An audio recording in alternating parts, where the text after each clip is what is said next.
Cheers, everybody. Welcome back to another beer review. Now, I was in Ripon today and I was in Drinkswell and I saw this beer and it kind of like completely stuck out to me from the shelf amongst the beers. We're off to Pennine Brewing Company. Great local brewery to me. They're based just south of Bedale. And we've got a plum and brandy porter called Palinka. Hope I pronounced that right. It's clocking in at 4.5% ABV. I shall read the blurb for you. There's the back for you, if you can read that. You're a better man than me.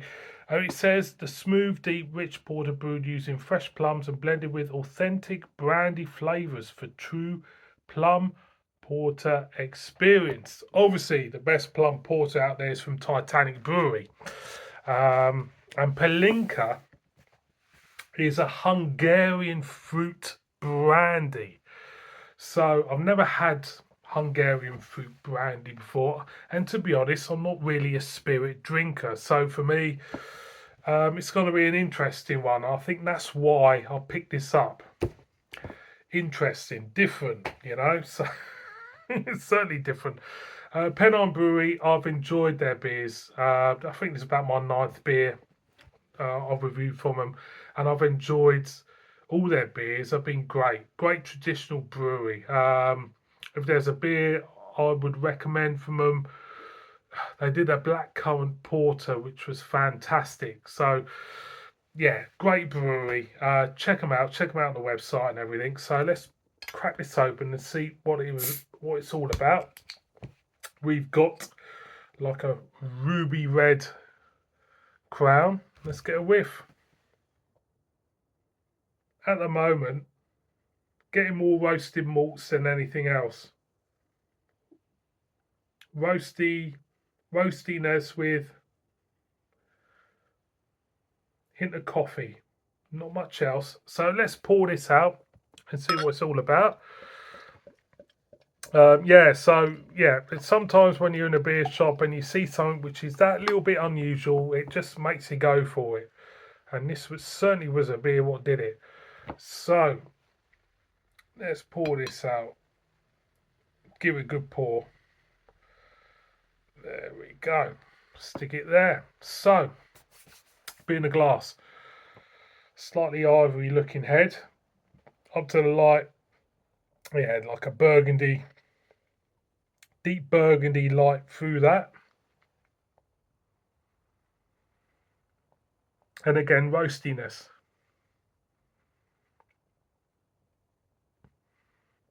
Subtle coffee note. It's not really speaking much, to be honest, so I'm going to go in. Cheers, everybody.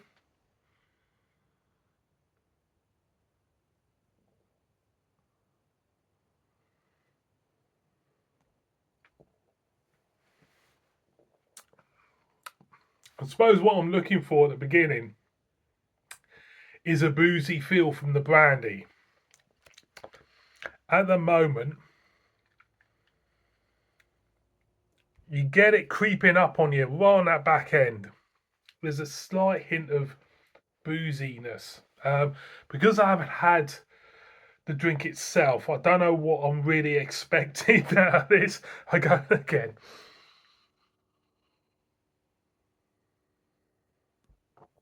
Nice, roasty, slight coffiness on that front end. And you do pick up, for me, a hint of plum skin as you go down. I think it's one of these beers which you need to get down there to really pick up them taste notes. Let's go in again.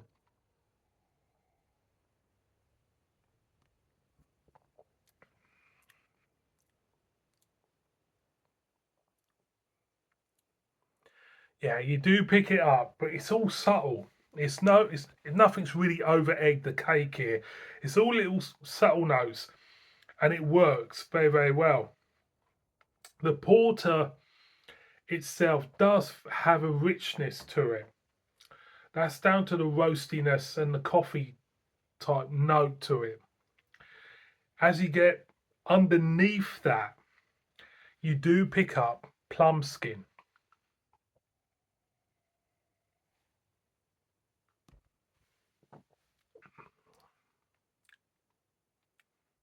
And it does remind me of the plum porter from Titanic. You do pick it up. Then there's a whiff of booziness towards that back end, which I take is the Palinka type brandy. Um, Overall, what I think, it's a nice beer. I mean, you know, it's hard for a brewery. I mean, when they put it up like that on the bottle, plum and brandy, um, porter.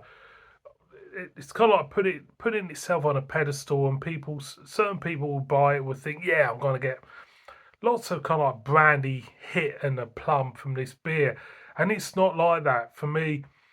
That brandy and that plum are not really the stars of the show. For me, it's that roastiness. But when you combine them all together, it works so well.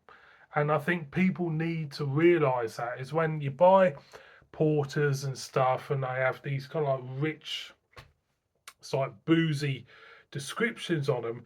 When you start drinking it, you know these flavors start to combine together, as opposed to kind of like fight to the forefront. It's kind of like, or bossing it. These flavors are there to combine and to give you a nice all-round feel to the beer. And for me, this is what works with this beer. I'm gonna go.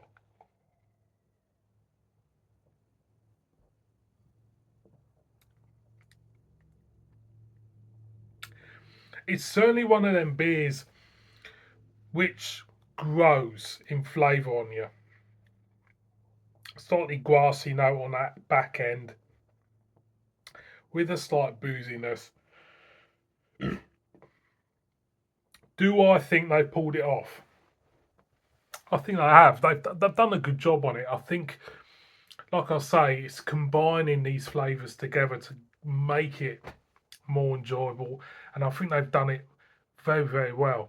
Um, so overall, yeah, I've got to give it a thumbs up. It's got to give it a thumbs up. My opinion of this beer is it gets a thumbs up. It's not that left field. It's these flavours are there to enhance it and give it a slight twist, and I think they've done it in a subtle way. And for me, that gets the thumbs up, definitely. Would I buy it again? I would, because you know what? There's breweries out there which are so kind of like you can taste the hard work sometimes. I've said it before. There's breweries out there where, God, you can taste the hard work in the beer. Pennine's one of them, and for me, yeah, they're a great, great brewery. So glad they're local to me as well. Palinka, big thumbs up. Definitely buy that again. Highly recommend it. Great traditional porter with a twist. That's all I can say. So thank you so much for watching this beer review. Look after yourselves and kiss it. Bib bib.